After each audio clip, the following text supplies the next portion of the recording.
All right, hey, it's Matt, BlindGuysGarage. And today, as you can tell, our new project car, 69 Chevelle. As you've probably seen in the shorts, and if you hadn't, check it out. But either way, what we're gonna do is I'm gonna walk around it real quick, give you a quick glance of what's going on here. Yeah, I'm not sure who did that. Ford starter solenoid on a Chevrolet. I really don't understand that, but we got to put everything, motor, trans. We're going to do an LS swap harness, LS swap headers.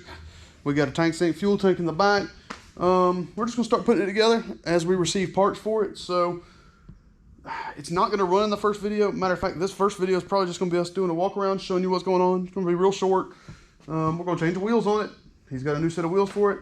We're going to show you that real quick in just a minute. Let's zoom you in here inside the car. It's a pretty nice car. There's parts everywhere in this thing right now. These don't need to be in here. These can be pulled out. These are his new headlights. So we'll work on those in a bit.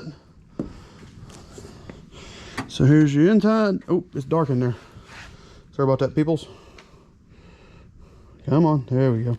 Here's the inside of the car. It's pretty clean on the inside, you know. More parts in the back, as you can tell. But that covers it. So let's get the wheels on it. We'll talk about what we're doing with the LS swap, and then we'll probably end the video there, and we'll bring you back as we go to do wiring and fuel line and all that stuff for the next video. But like I said, we'll figure that out in a minute. Bring you back. All right, well, while we got the wheels off, before we show you what those look like, let's lean in here and take a peek at this. So looks like brake calipers have been changed in the near recent future. Ball joints have definitely been changed because they're bolt-in now. The upper A-arm bushings have been changed. You can tell because they're cleaner than everything else that's in here. So it's had bushings and all put in it. Same thing for tie rods as well. All that's been changed. So they've had a lot of work done under here. Sway bar links look like the rubbers are all in good shape.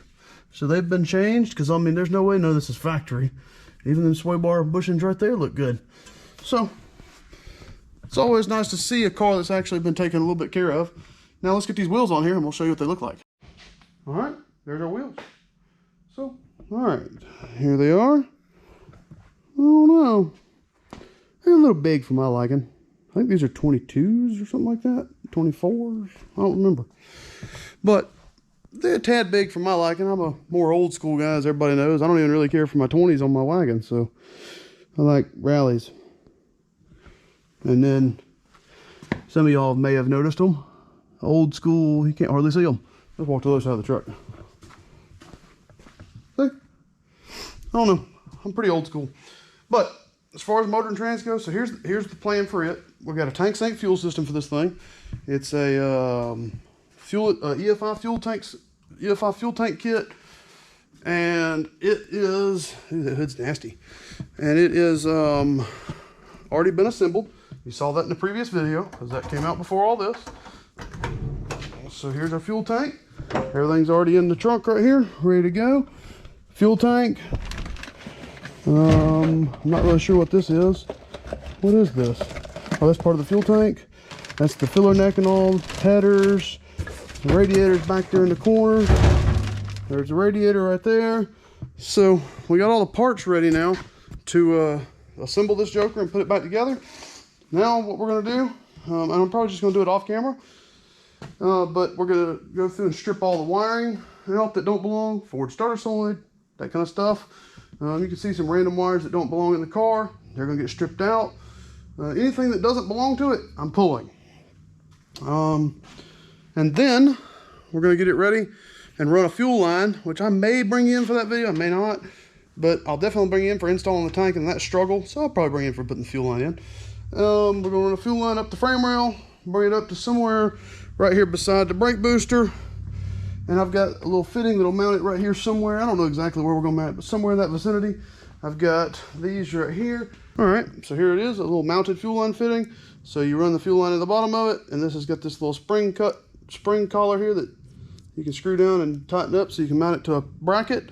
And that's going to run up and mount neighborhood of right here. I don't know, something like that right there. Maybe put it about right there, and then the fuel line will come off that and come right up here to the back of the motor. Real simple like. Something like that. I don't know exactly, but that's something like that. Might put it on the driver's side or passenger side because there ain't much over there. But then again, when you hide it back there, you'll never see it. So, you know, I don't know. And then, of course, she's getting this poor little 5.3 over here that you all just watched us prepping. Ragdoll. Little 5.3 transmission. Everything's been pre-pepped and painted.